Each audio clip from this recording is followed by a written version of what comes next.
Well, Welcome to the first turn. I'm Hyena, I'm Llama. and today we're coming off a little bit of a hiatus. We had some busy schedules last weekend. You were out of town. You were teaching some painting classes Yep. down in Houston, Austin. Austin. Austin, Yep. Austin. Yeah. Which what was going on with that? That was the So it pigment. was, yeah, it was the inaugural event. It was the first one of the Pigment Miniature show. And I'm going to be honest, brutally honest here. I had my doubts about the show because the way it was marketed at first, and then they capped the attendance at like 500. And then I had seen some of the data for the ticket sales up front, and it was only like 250 people signed up for it.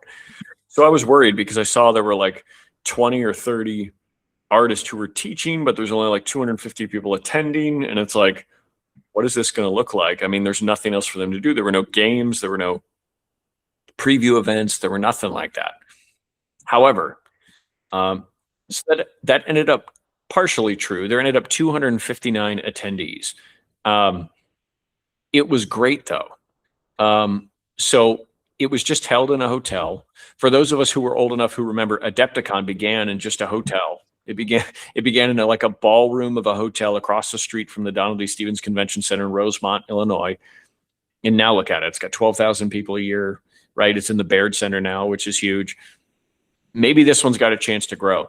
So it's at a time of year when it's a few weeks away from any event on either side. It's in a location that's travel friendly, which is Austin, Texas. Um, and it's just in a hotel for now. That made it very convenient, and it was run better than I thought it could have been.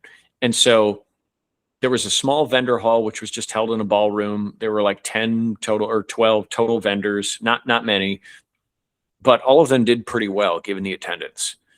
And that was surprising. And it would come in waves, right?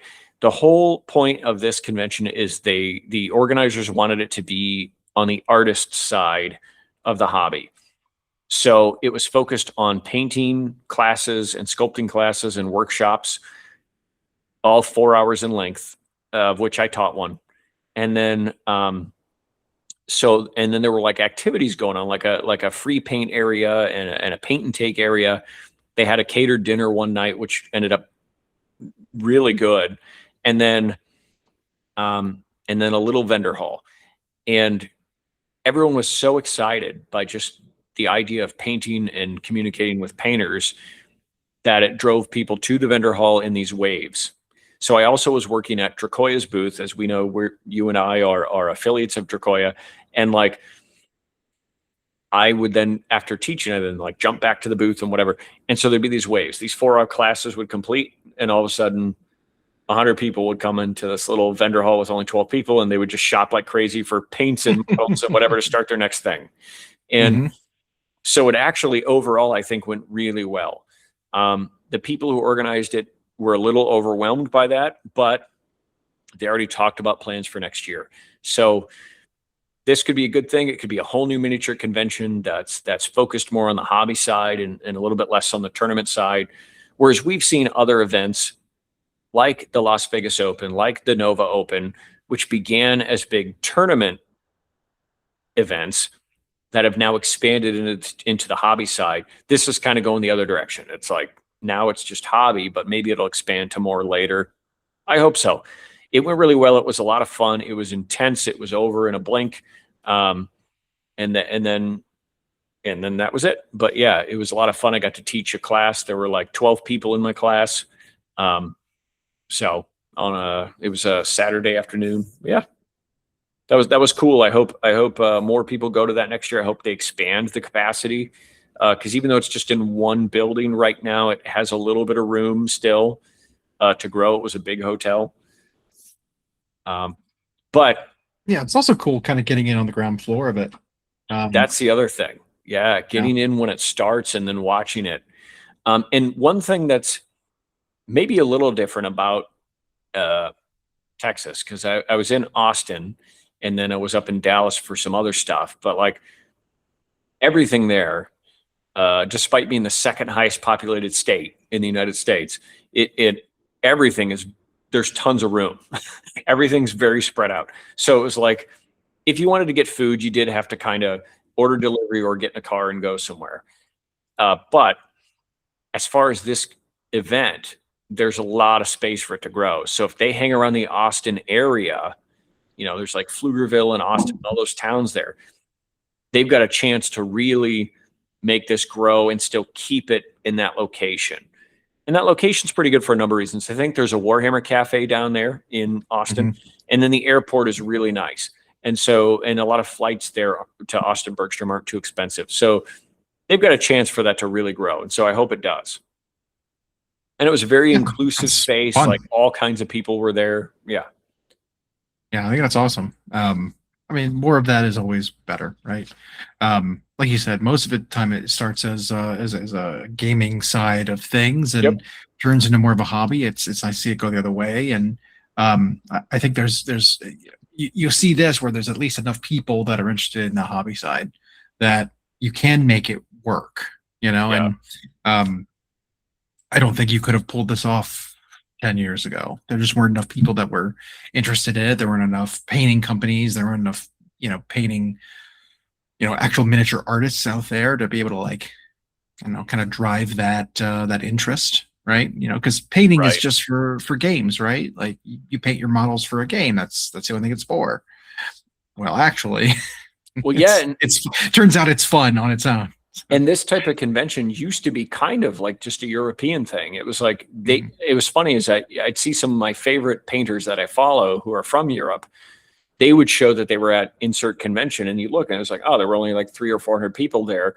But it was like this, where it was hobby centric. There's classes, and there's a small assortment of vendors, and then there's like painting competition and stuff like that. And so it's just hobby focused.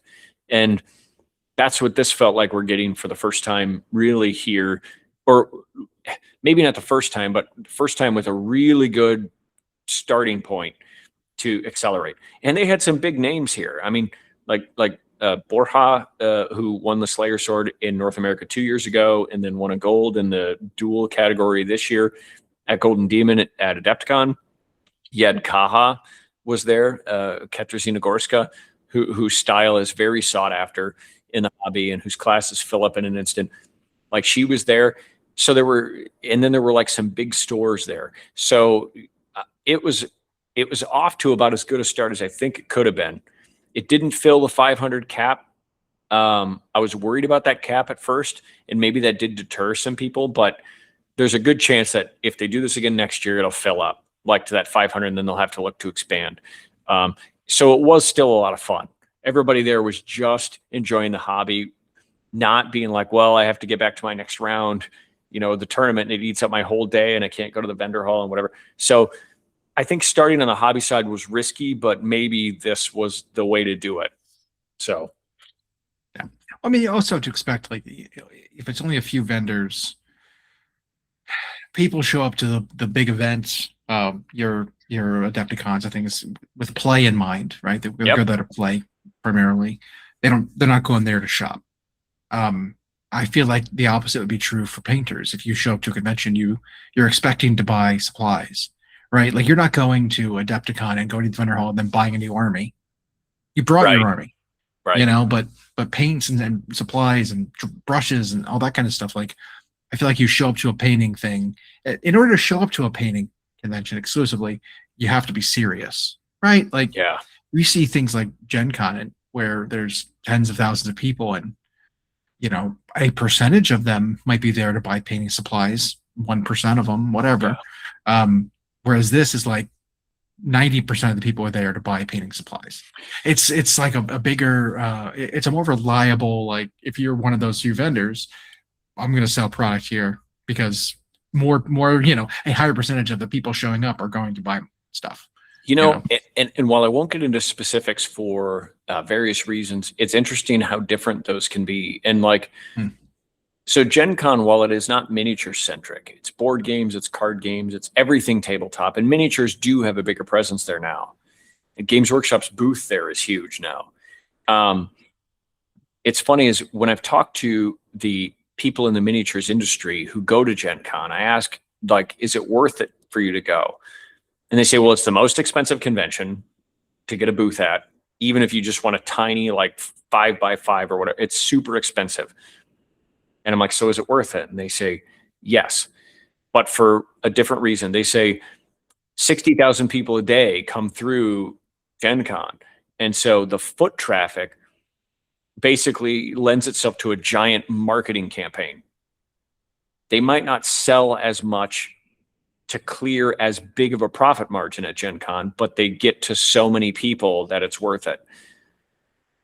Now, look at a convention like Pigment Miniature Show in Austin, which is small. There's very few people there, so they don't get as much foot traffic. But the people there are explicitly interested in miniature stuff. So they get, it's like it's a higher profit margin for them to go to that because it was a low expense for the booth. Everybody there's interested in miniatures, so you're going to get touched by everybody. And so it's like two different kinds of worth it for them. And it was interesting to watch at the Pigment Miniature Show. It was like paint wasn't moving as heavily because everybody who was there was an artist and brought paint. Models were moving like crazy. Like at the booth I was with, and Dracoya would have to give us more numbers on that, but like her models just moved until they were gone. Everybody who was there had paints and brushes and stuff already. They wanted a new thing to paint or to try the thing they just learned in a class. So they came to get models, and her booth had a lot of models. And so everybody was just buying models. So it's interesting to see those differences depending on the type of convention it is. But speaking of Gen Con in Indianapolis, that's in like 2 weekends from now. I'll be going to that, but just as a participant. I don't have to work at that one. So that'll be fun. Yeah, and that's kind of what, you know, is also sort of changing about Penny about the summer kind of convention circuit is when you're trying to go to all of these different things, they are pretty much lined up back to back. Yep. The whole summer, pretty much, right? Like, yeah. Nova's at the end, Gen Con's here in the middle of summer. You've got this, you know, this new convention here. We've got the Warhammer Open in Tacoma is going on right now. Yeah. So it's kind of nutty how like every new event kind of needs to carve out their own weekend that doesn't overlap with something else. I mean, and even then you can't really avoid it. You know, like Reaper, I think ReaperCon's the same weekend as Nova. It is. Same weekend. So it's like, well, how do you manage to go to both things? You know, like you got to pick and choose now, which is in two very different places, right? So it's not like, so it's funny is in Europe they have heaps of small conventions going on year round, but some of those people live, you know, it's like small enough that they can just hop on a train and go to the thing, and there you go. In the US, they're starting to do that now. We're starting to get more conventions around the calendar, but travel distance is bigger here. We have more space. So it's like, well, I would love to go to either ReaperCon or Nova. They're the same weekend, but it's not like those are in locations that are convenient to most. One's in Washington, D.C., and one's in Denton, which is a suburb of Dallas. So like, depending on where you live, one of those can be dramatically farther away than the other. So it's hard to hit them all. But I still love, I want more conventions all the time. I want my options. I want to pick and choose throughout the year because I don't really get bored of conventions. So my point was just that this one, I had my doubts going in. I didn't express them vocally, but it was executed well, and it ended up a lot of fun. And so I hope it's one that grows and ends up moving to a spot on the calendar where it doesn't conflict with anything else. And yeah, for sure. It can have a big following. I want them all to grow. Yeah, plus, you know, maybe Texas in the summer is not the best plan, you know, around a convention. You know? Speaking of that, so I got a little bit lucky, and by lucky I mean I currently live in Milwaukee, right? And so it's the summers here are wonderfully mild. You're in like the 70s and 80s most days with a breeze because the lake's right there. And I was looking at the forecast, and it's like I'm going to Austin and then Dallas, and this is like a 7-day stretch, and it was like 104 before I traveled there. I got lucky. The temperature tanked down to like 85. and it stayed that way until I left. I looked at Milwaukee while I was away, and Milwaukee was like 95, 98. It was like, what happened? So I got pretty lucky. But yes, uh, Texas in July is something. It's funny is like you'll hear when you tell people, oh, it's 105, they're like, oh, that's nothing. It's like, well, it's something. And down there it's different because there was like so little wind. So even if it's only 85, the sun's just like, I'm here, and you just have to. Because I went to like the Fort Worth Zoo one day, which is a remarkable zoo, by the way. Even the parking lot was lovely. Like just anyway, but it was like they had trees over every spot, so cars could always be in the shade. And but even though it was only like 85 that day, there was no wind and there was no clouds, and so it was just the sun just cooking you the whole time. But yeah, so it's a different heat when you're there. I imagine those who go to the Las Vegas Open, now it's in October, you deal with the same thing. It's like 100 degrees and there's no shade. That's prepare for that. Prepare to get a little cooked. Yeah. I mean, I guess I don't know. It's a big place. A lot of people have access to it.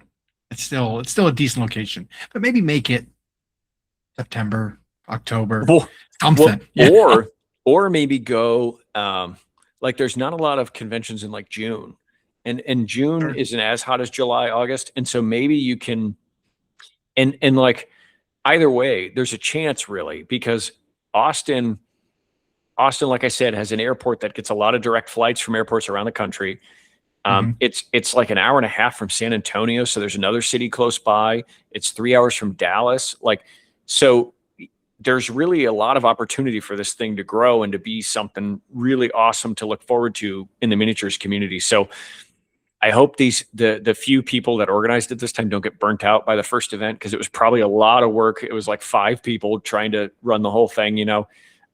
They had volunteer help and everything, but the hotel was nice. And yeah, so I really hope it finds that spot on the calendar, and the right accommodations, and just grows. Because I would love another awesome North American convention for us to go to and take part in. So yeah.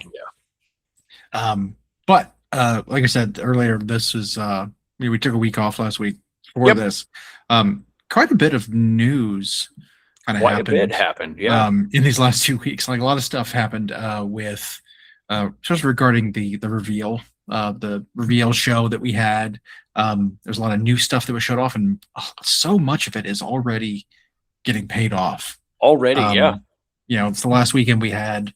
Was it the Slaves of Darkness, kind of Chaos Warriors / Knights? Not Slaves of Darkness, the Warriors of Chaos. Sorry, for the old world, yeah.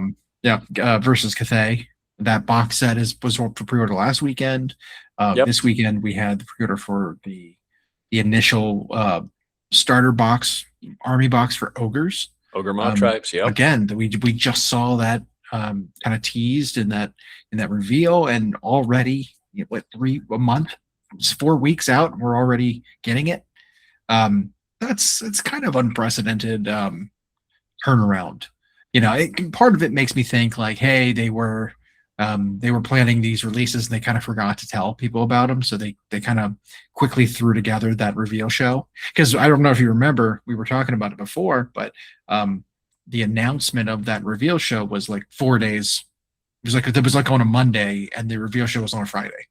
Like they very quickly like, oh, by the way, we need to tell people that this stuff is coming. And you know, with it being Twitch and YouTube live and all that stuff, it's easy to like just throw something together, right? Especially if you've got a dedicated studio you're recording from, streaming from. Should be pretty easy, relatively. but yeah, there's a very fast turnaround for that stuff. Like we haven't seen that happen in a while, right? Where we've had here's a new thing, by the way, it's pre-ordered next weekend. Sort of, because usually it's a 4 to 6 weeks minimum lead time, and then usually way more than that. And then it's, I remember having was it starter box for, might have been Slaves of Darkness, when they got their first update. They got it, and they didn't get the rest of their stuff for like 4 months afterwards.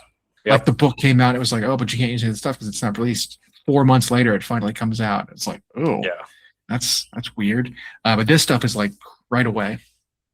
I love to see it. I think it's great. Um, I Hope they do know. I know to more, some right? people, some old timers like myself, it might harken back to an era when we never learned about anything ahead of time, and then it was just pre-order was announced. Yeah. But they're still giving us a little lead time. Like, not only do they do their rumor engine, and then there's a couple people online who always seem to have inside info, but they do these preview events, and then you're not waiting that long for the super exciting stuff to come out. And that's a balancing act. Like, we're in an era where people are impatient. They get information quick, they want it to pay off, or they've forgotten about it, moved on to the next thing. GW's really trying, and so it's like we got the announcement of this stuff just a couple of weeks ago, and now it's like, oh, the pre-order for Ogres is now live this Sunday, the 19th, Hmm. right? And then the announcement for the Exodites was made today, so that's 3 weeks out. So we're almost caught up and paid off to like Already. the preview event. Yep. So, and that could mean they're doing more preview events through the year, which people expected when they saw them increase the number of Warhammer Opens, and they still do Adepticon. They still do.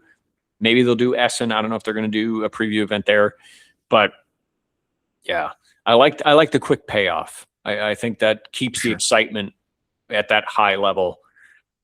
And I don't even play ogres, and these models are great, and the rules seem really cool for them. They seem very strong. Yeah. I will say that in terms of just raw stats that they have for how many points they're costing, they seem very, very good. Um, Yeah. there's no one damage weapons in the army, basically. It's all No. multi-damage, multi-wound, very large health pools. Not even that squishy, right? Most of them have a 4-up save now, Yeah. which is scary when you think about it. I was looking at the new kind of the eater side of ogres. All those priests and stuff, the big fat guys, they're all flat damage 3. The one priest unit has Yeah. 4 attacks each. It's 12 attacks at flat 3. You know what ogre That's pretty machos remind me nutty. of? What's They're that? like Adeptus Custodes, but in Age of Sigmar. It's like these Yeah, high one to health, one directly. high attack, high damage, Mhm. few bodies. Like, they obviously don't look anything like them, but it's like in terms of their profiles in the game, it's like I think they did it. They might have done it better though with this, because custodies have had trouble being balanced, right? In 40K, it was always like the custodies were either way too strong because they had a stack of stratagems on these really tough bodies that have lots of damage and lots of attacks, and so they were too good, and everybody played them for one Death Star unit. Then they go the other way. They price them like out of the game, where you can't play them, and Right. or they die too easy. This, it seems like, so this is an army that knows it has a low model count. They don't wear a ton of armor, but they're tough. Mhm. And then when they do get a chance to hit, they wallop. I mean, but like damage carries over in Age of Sigmar, right? So I feel like on the onset, and we'll know more in a few weeks as some tournament data comes out, but like they seem really good, really elite.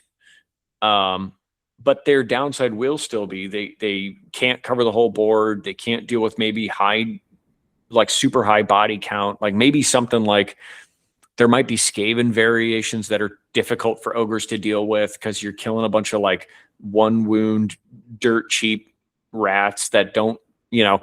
But then Kind the of wasting a lot of your points because you're killing very low point count or yeah, point and costed things. and so Yeah. when I was reading through some of the, because the points cost are now out, everybody can go look at them. They're on Warhammer.com, not a sponsor.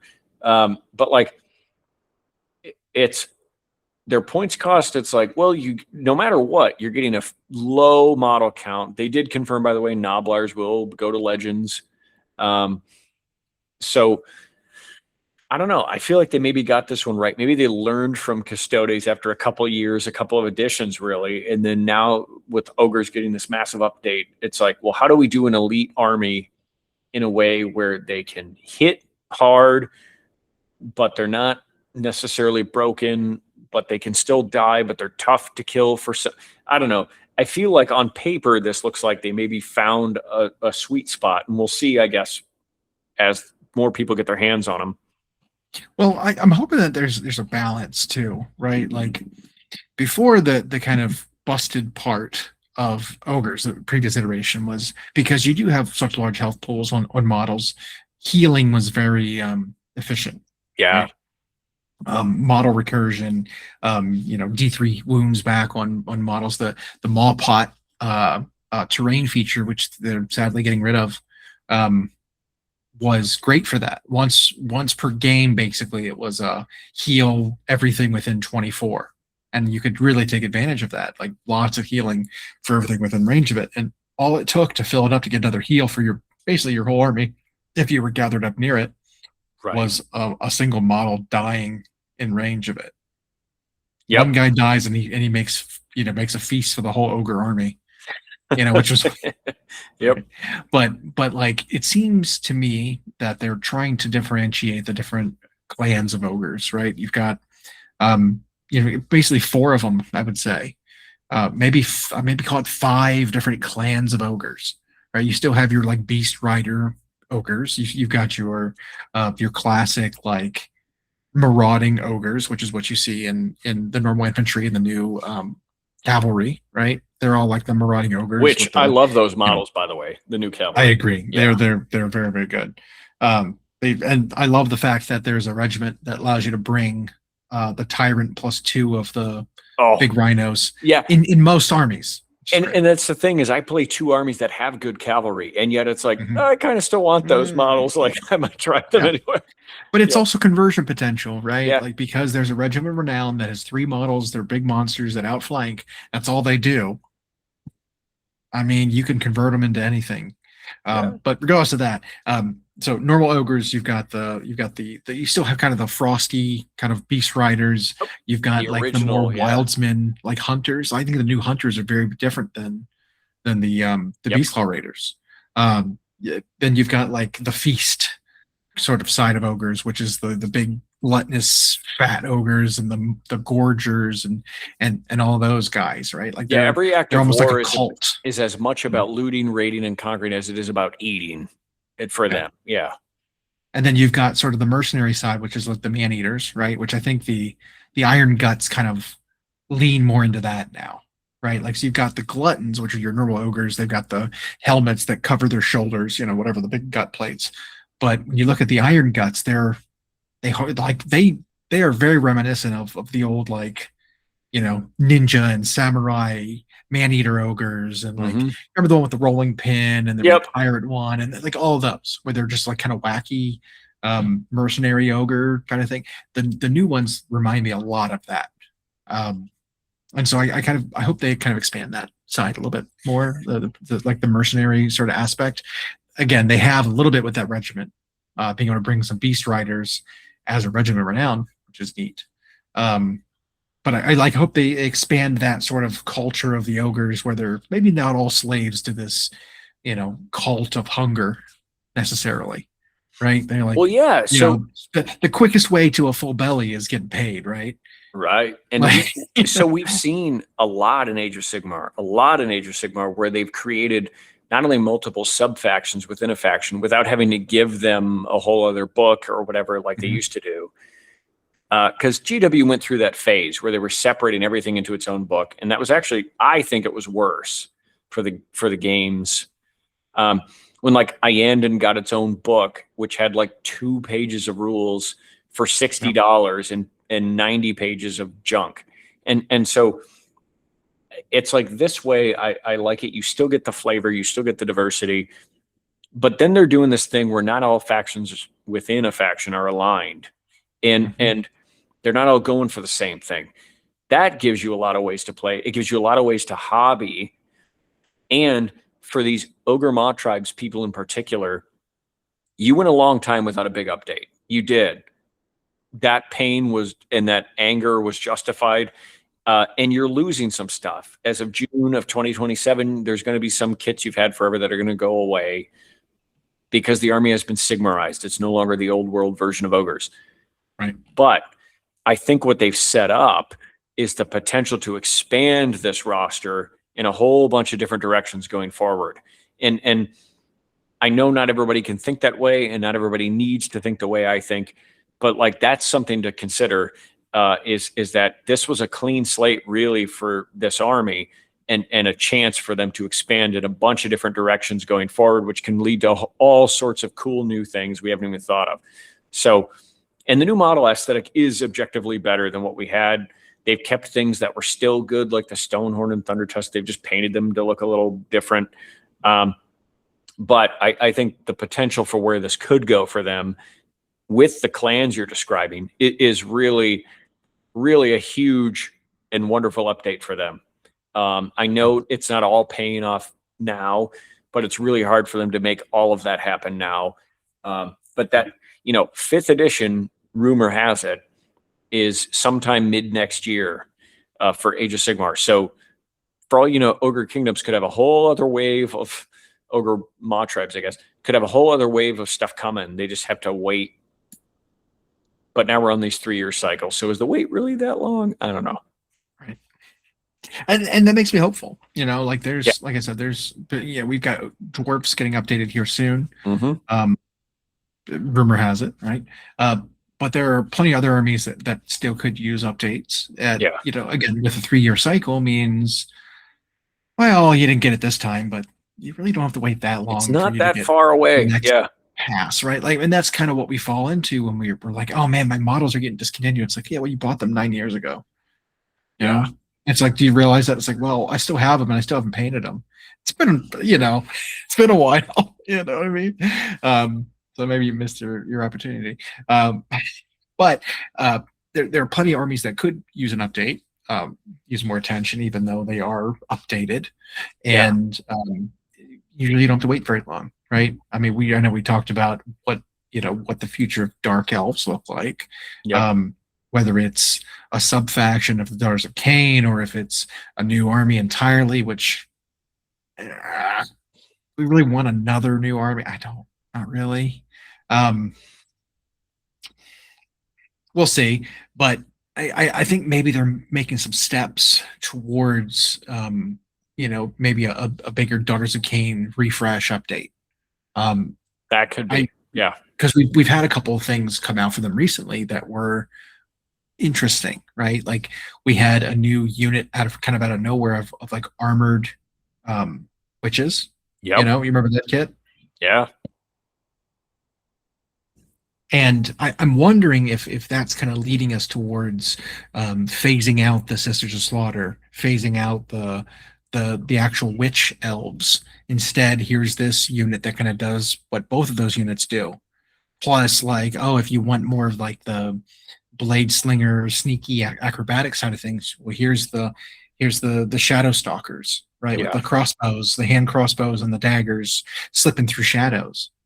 So it's like, well, shit, if you had just those 2 units, kind of a skirmishy shooting unit plus like a melee, still fast, hard hitting unit, why do you need witches or Sisters of Slaughter anymore? You know what I mean? Oh, you want something a little more durable? Well, here's these snakes who all have spears and bows who can do other things. Oh, you want fast movers? You don't need witch elves anymore. You got these Kinrai who are, basically succubus, right? They've got wings and horns and stuff. I could see us losing for Daughters of Cain some of that old stuff that again is still from the old world, right? It's still from old fantasy, and slowly phasing that stuff out and having it all go away. I think they've taken some steps towards that so far. Obviously, Cities of Sigmar have kind of cut ties with a lot of that old world stuff. For a bit there, the dwarf kind of war machines that were in Cities of Sigmar were also in the old world simultaneously, and now they're gone.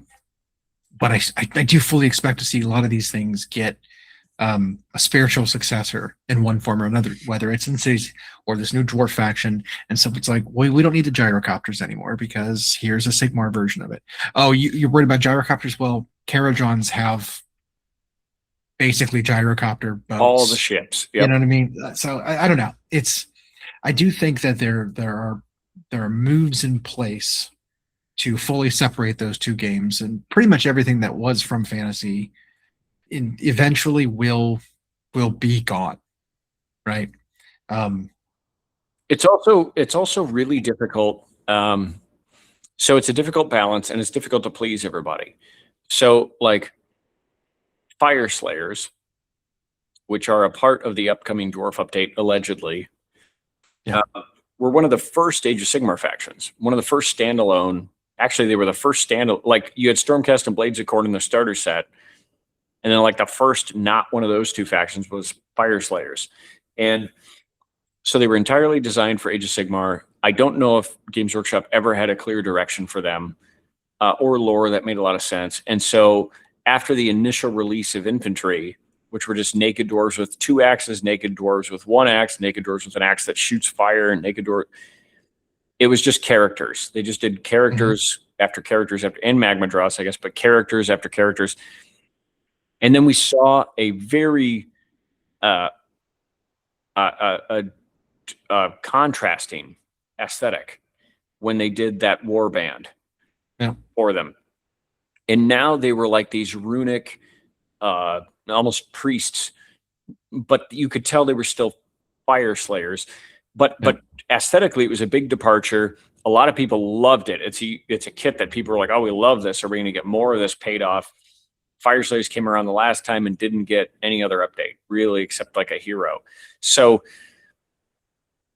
but it's one of those where I think if they don't know what to do with them, but they were an Age of Sigmar specific faction, rather than cut them entirely, how do you expand the roster or give them more to do without just releasing a giant wave of models? Well, here's this other line of dwarves that were going to be cut, the dispossessed. And people want dwarves, traditional-ish dwarves in Age of Sigmar. It's like, well, why don't we just do this? It's controversial, I get it. You have a handful of Fire Slayers players who are upset that they're going to be like losing some kits and being folded into this army. I think Iron Jaws went through something similar.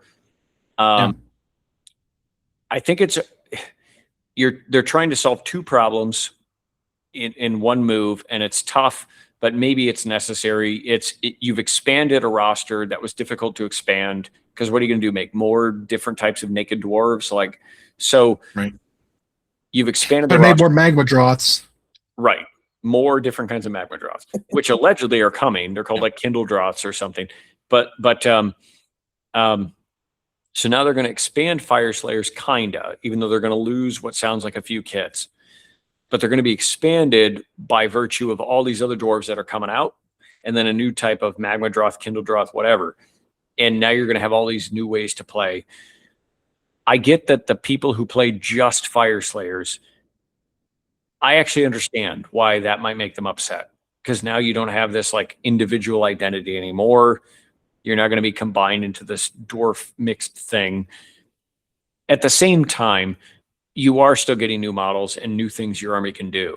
So your army didn't have really like firepower at range. It didn't have the ability to like stand and take a hit. It had to be aggressive and had to rely on this, your short range like flame things. Well, now you're going to get all the things that dwarves can do. So I don't know, take the good with the bad. Do you stand with the idea that Fire Slayer should have still been its own thing, or are you pro it being combined into this bigger thing? I thought they were cool. I'm glad it's they're making moves, right? Like I was never a huge fan of the idea of them, because it was like, oh, you're all just kind of the same. Like you have a unit, or you have an army on the board, and it's 40 models that are all berserkers, and it's like they're all identical. Yeah. It's like it's not an interesting looking army. No. I would also say that it's also familiar, the recombining of dwarves, right? Because when you look back at the old world and how dwarves were organized, it was these dwarven holds, but then you also had these temples of like dwarves whose sole life purpose was was vengeance, basically, right? Is settling grudges and killing the biggest bads they could find, and potentially dying doing it. Like that was their whole battle. point. You know, you had all the Slayer cults, basically. You had the Dragon Slayers and the Giant Slayers, and all the Slayers that inspired Fire Slayers. I always thought it was a weird concept as an army, because it's like, okay, well, how many years does it take before these slayers who all want to die in battle eventually do. How is it sustainable? Like you've got to have somebody building, you Right. have somebody propagating and continuing the society. Like slayers are all just gonna die out, and clearly they did. And that's Yep. why they're not their own faction anymore. Yeah. So no, I think there's something very familiar about a combined arms of dwarves, technology and heavy armor and the slayers. Like it's all very familiar, and so I like the idea of doing it again. Plus, it gives the opportunity to give us classic Age of Sigmar dwarves. I mean, tons Right. of people Right. were sad about Age of Sigmar losing their dwarves, but it was like, okay, well, there was 4 dwarf kits, and they were all from fantasy. Heavy armored dwarves, heavy armored dwarves with shields, heavy armored dwarves with hammers, heavy armored dwarves with guns. It was like, okay, well, let's have a little bit more interesting things then, and this is the opportunity to do that. So I'm all for it. I like it. Maybe it's only a holding pattern, right, where they circle in this sort of combined arms for a Right. while, and then eventually they split up again, a la like we were saying with the worklands, right? Iron Jaws and Cruel Boys were only really combined because neither army really had enough to be their own thing. Iron Jaws had 4 kits total. You know, it was normal guys, it was brutes on pigs, and then it Oh yeah. was like Yeah. They were like the 4 dragon. kits. That's it. That was And your then whole they army. made like 3 variations of the war boss on foot. But like, Right. But that but was it. yeah. And then came, wizards and spell lores and faction terrain. You had the big pigs and the new sculpted um normal dwarves, black dwarf Black orcs. Orks. What are they called?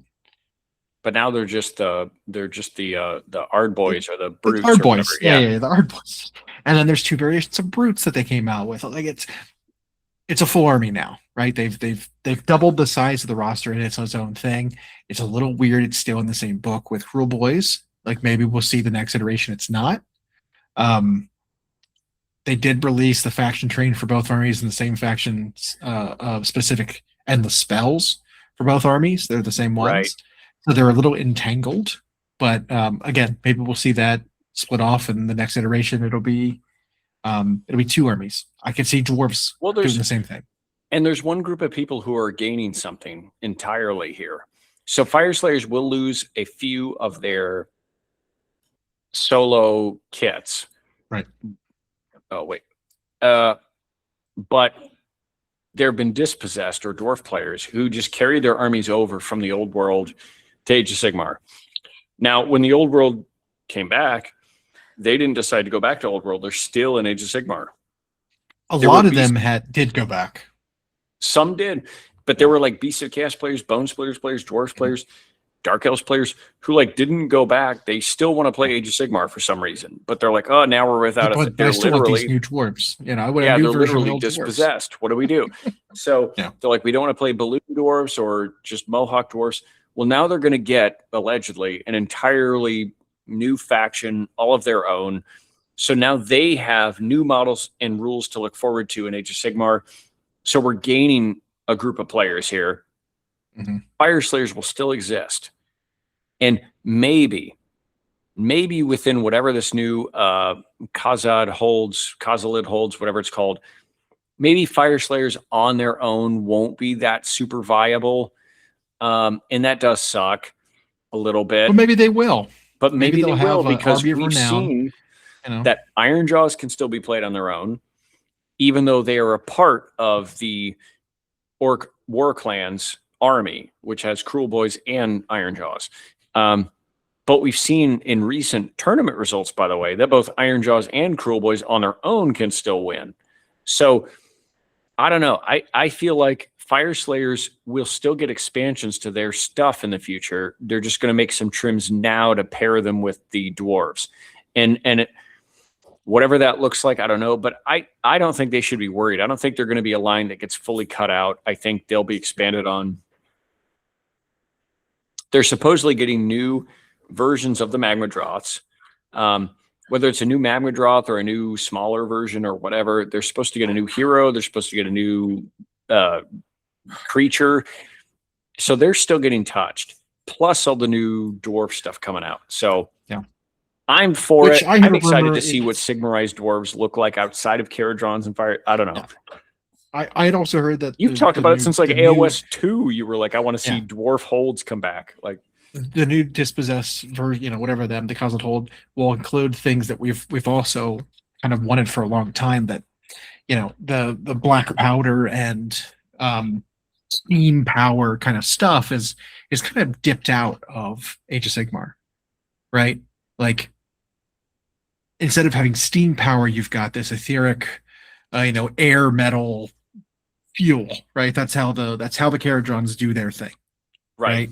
Yep. You know, you've got chaos dwarves that aren't using fire, and like they're using demons to fuel their stuff, right? That's the method they're doing that. You've got cities of Sigmar, even their black powder stuff that they have isn't necessarily gunpowder and oil and machines anymore. It's like alchemy, right? It's like alchemy plus magic is what's fueling their guns and their flamethrowers and their that kind of stuff. And so I would love it if dwarfs, this new version of the dwarfs, didn't have necessarily steam power anymore. They had another, you know, runic empowerment, something more priestly. Make it this high fantasy, high magic, right? Because like Age of Sigmar is turning into this very unique setting. Which remember, you bought some role playing books that are in the setting. I don't know if the system itself is good, but the mortal realms themselves are super unique. And like, I hope they lean into that. Make these dwarves that people recognize, but give them a new system of magic or a new system of their technology, their craft. And I bet Games Workshop struggled with that. I bet they've been in design for years. If this Kozilid Holds thing is coming, that name is very specific, so I doubt it's false. I hope it's very unique to the mortal realms. They still look like dwarves aesthetically, which are a blast for people to paint. But yeah, I agree with that. I want to see them be a little different than just runes and gunpowder. Or like I said, we're into like the realm of fire. You know, you've got your gods of smithing and stuff. Like, bring back the smiths, bring back Craggy, you know, like lean more into that again, right? Like the actual rune empowerment, because that would be a great way to tie in the Fire Slayers with the new Kozilid dwarves. The Fire Slayers currently use that like gold runes, right? Yeah, like they've got runes etched into their skin, and so like that could be your common thing between, you know, the Slayers and the Kozilids. I had heard a rumor that their technology is going to lean more into that, and then produce things like runic golems, which I was talking about. That would be super instead of having steam tanks, instead of having gyrocopters, like more like animated stone constructs. I mean, that's a pretty common concept, right? Through D&D and stuff. Like, dwarves are attuned with the earth and with the stone. They can craft things out of stone that no one else can, and make them work and empower them and bring it to life, basically. Well, you can lean that way, you know, and really they can do things aesthetically. Games Workshop can that while they'll be a part of the dwarves, like blend both them and the Fire Slayers together. Like if they do that gold runic thing, it doesn't have to be one or the other. It can be like so really, I think Fire Slayers are getting expanded here, even if they're going to lose some of their individual kits. So, but again, for the actual Fire Slayers players, your infantry are going to be they're so similar already, right? Yeah. That once they get combined, you know, whatever trimmed, they will all still kind of look so similar that you can get away with using those models for whatever the new unit war scroll is, right? I don't think there's really any risk of you saying, oh, well, my models are unusable now because the guys I'm supposed to have they need a two-handed axe. They can't have a war pick and a shield, or they can't have two axes. It's like, yeah, they can. The war scroll will say something like, you know, dwarven axes. Yep. Whatever Rune that weapons looks or like, something like that. Right. Weapons. So it's like, yeah, you know, maybe now instead of having 20 berserkers and 25 Volkite berserkers and 20 of the other Auric rune, whatever. Now maybe we've got 40 of them. They're all just the same. Yeah. But yeah, I do fully expect like that to be some friction when it first happens. We'll see, 3 or 4 infantry kits get cut down to 2. We'll see 7 or 8 heroes get cut down to 2 or 3. Right. But again, it's just now you've got alternate sculpts of these new war scrolls. And that doesn't mean you can't still use your existing miniatures. That's right. So it's funny is the restrictions people apply to Games Workshop or where it's like, oh, you can't use this, you can't use that. It's like, well, if it's a model that they've made in the past, you can still use them. They never have an objection to that. If you're talking about tournament play, if you're talking about just for funsies, whatever, use whatever. But like, I'm excited for it. What do we have left in this edition of Age of Sigmar, by the way? We've just got the new General's Handbook. We just got a new season. Some data starting to come in. It looks like armies that were failing before are now performing. What do we have left? We have this Kozilid Holds thing. We have the Sons of Behemoth. Which we've seen the Man Crusher Gargant sprues. Some rumors are coming and some sprues and images there's a are new unit coming. of some amount of new unit. They're supposed to get a new named character who has who comes as a unit potentially with a couple of monsters. I heard that, yeah. Big like hunting dogs or something. And so it sounds like it's the matriarch we've heard about for a while, and then comes with like 2 beasts. Yeah, for her unit or her cohort. We'll see. We'll see how that works. I'm not sure. I'm not as clear about that, but I mean, we've definitely seen the plastic of the new Man Crusher Gargants. Man Crusher Gargants. But again, that's all of a sudden now we're at a place where now Sons of Behemoth is all new kits now too. There's no kits there. Right. So it's like, man, they are really, really updating everything. So there's no remnants of the old world in all these armies. They're separating them. Yeah. The only thing left would be Lizardmen, Seraphim. I think it is the last army that needs to get updated. And I have heard a wild range of rumors about them. From they're only getting a hero this time, which is some sort of Quetzalcoatl, like snake flying thing, like a skink priest riding a snake wind serpent. All the way to they still have a range of stuff coming, like updates to their monsters. That might be next edition, but this one, it might just be a new hero riding a new kind of beast, which again, I'm all for. I'm all for the new things that they inject into these, because what it does is it sets up the Age of Sigmar stuff going forward.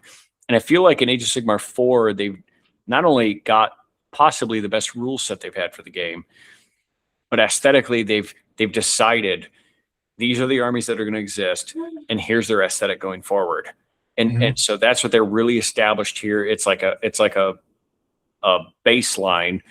And so I think like next edition in particular, whatever the rumors are about the last world, notwithstanding, we're going to see nothing but like Age of Sigmar aesthetic going forward, and all the old world stuff will be gone. So, I mean, and we also could see like a summer campaign, accompanying this big change, this edition change. Yeah. We could see as part of that, 4 factions are picked to receive out of sequence army updates. I mean, that kind of thing happens. Look at Dawnbringer, look at stuff like that. Yep. A lot of those armies got massive updates without a book being released. Here's a new supplement. Here's a new 3 or 4 kits for your army that massively expands and replaces units. Right. I feel like they would need to have something like that. With the fact that it's July, we are getting ogres now. Yeah. 1 or 2 kits for Gargants, plus maybe a new spearhead, something. Right. Okay, that's not a lot to release.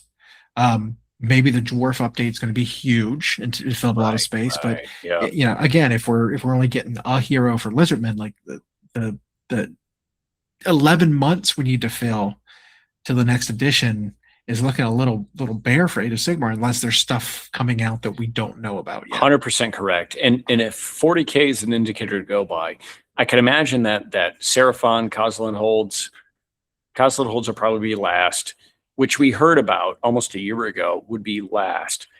And if it's going to be a big release, I don't expect it to be any later than like this holiday season, because they'll spend January through June doing campaigns.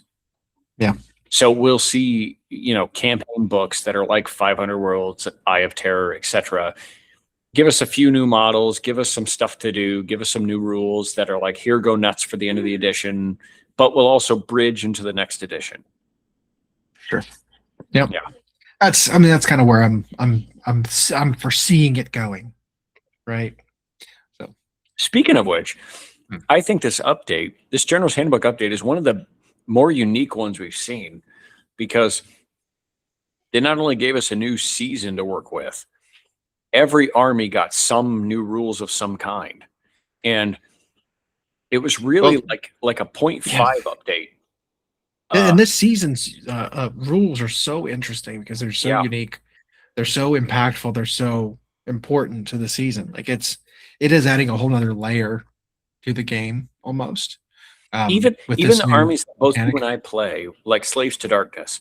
It's funny, we lament some aspects of that army because their index rules and then their battle tome rules are very boring. But then I think were big winners with this update. Well, yeah, I mean they increased the army rules basically 50%. Yeah. By saying, hey, by the way, you get a new update to your army that includes unit upgrades, artifacts, 3 artifacts to choose from for non-hero units. Yeah. Like your Chaos Warriors are now better. Your Demon Prince is now better. Yeah, one of them is another mark. You can be granted another unit of mark. Yep. That's huge because, it is. If you're not taking one of the banners or whatever, one unit gets a mark. That's it. And then you take that thing to get a second one, and then there's a unit upgrade. You can actually give a unit a third one. So it's like, I miss the days when every unit had a mark, because that was their army rules for a while. Every unit that could have a mark was given a mark. Well, and even lore-wise, it made sense, right? So we talked about that. It was like if a unit. So when you read the lore in the Mortal Realms, what makes it unique is it's like if you decide to fully devote yourself to Nurgle, for example, Nurgle breaks you down and reforms you, and you become this Maggotkin of Nurgle unit. You become Rot Swords, you become Putrid Blight Kings, whatever. But if you are serving a Chaos Lord who's undivided, but Nurgle just favors what you're doing, you get blessed by them. And so your warrior unit, you could pick this one's Mark of Nurgle, this one's Mark of Khorne, etc. And that was a neat thing lore-wise to differentiate them. So it wasn't just like Slaves to Darkness gets to steal from everybody. But then they stripped that all away and were like, one unit in your army gets to do a thing. The rest of them suck. Now, if they were worried about too powerful, right? Sure. I mean, you've seen them start to give small point increases for various things, right? Oh, this artifact, everyone's picking that it's too good compared to the other ones in the book. Make it cost 20 points. Oh, this spell lore is too good. Make it cost 20 points. Oh, this piece of terrain is too good compared to other ones that instead of it being free, it's 20 points, 10 points, 20 whatever. Points. Yep. You could have done that with you could bring an undivided Chaos Warrior unit, or if you want to give them Mark of Nurgle, 10 points. 10 points. Yep. Oh, it's reinforced, 20 points. Right. You could do that. And no one would be upset. Right. And they're like, yeah, I mean, clearly getting a ward save on top of a unit instead of having nothing should not cost the same points. No. You know? So why not? That's a better way to fix that. Let me give the option to have my units be more powerful, but have fewer of them. Instead of being like, oh, well, you get exactly one. Everyone gets exactly one. Oh, how big of a game you're playing doesn't matter. You get one. You get one. Right. Yeah. Kind of ridiculous. And and then it was it was unfortunate that the way Slaves to Darkness in particular made up for it was like some of their unit stats were overtuned, but they didn't do anything. So the army didn't do anything interesting. Which I don't even know if that was the case, right? Like the best unit in the army, right? Chosen. Well, Howard Chosen and Baron really Guard, that was it. Howard Chosen really any better than the new Stormcast well, Paladins, basically. Their Right. version of the Paladins. I mean, it's like, oh, each unit still has 3 attacks, 3s and 3s, -1, 2, crit mortal, 3 wounds apiece, 3 up save. Yep. It's like they're chosen. That's exactly what this new Stormcast unit is chosen. Well, what makes chosen so good? Well, once per game, fight twice. It's like, okay, well, you compound that, you double their efficiency, you give them a buff that allows them to get +1 attack per model, you let them fight twice, you give them +1 to hit, you get, okay, now I see. You know, you stack all that up and you multiply them all times each other. Yep. Yes, it's a very powerful ability. Take away the fights twice, and I think a chosen unit is dog shit. Not dog shit, but like, it's okay. It's fair. They're not even that hard hitting of a unit. Like, look at these ogres. And even every single ogre is a chosen in terms of stats. Well, I was going to say, so the fight twice ability, which was for them and Varangard, and it just depended on which season you were in terms of the points cost of which one was more efficient. Yeah. Slaves either played Varangard or they played Chosen. That was it. And the whole army was set up to be, you run a hero with them that does a thing, you launch them into combat, they spear a thing dead, and then they do nothing. Then they sit there as a wound soaker. And so you'd get those like tournament results where it's like, one Slaves to Darkness guy placed in the top 3, and it was because they did that 4 times. Basically. Yeah. They did that 4 times in a day. And so they won some rounds. That is a horrible thing for the opponents of them who have to do it well. Is their Death Star unit going to do the thing? I'm screwed. Or their Death Star unit failed to do the thing. I win. Yeah, if you're the Slaves to Darkness player, you're like, is my thing going to do the thing, or I lose? Quick, hide them down for the rest of the game while I win. Yeah. So like, it's unfortunate. It was such a bummer that's how the army plays. And I felt like with this recent update, they got a little bit more flavor. They've got artifacts that incentivize you to play some different heroes. They gave you a reason to play a Demon Prince, and they gave you the reason to play the Lord on Karkadrak.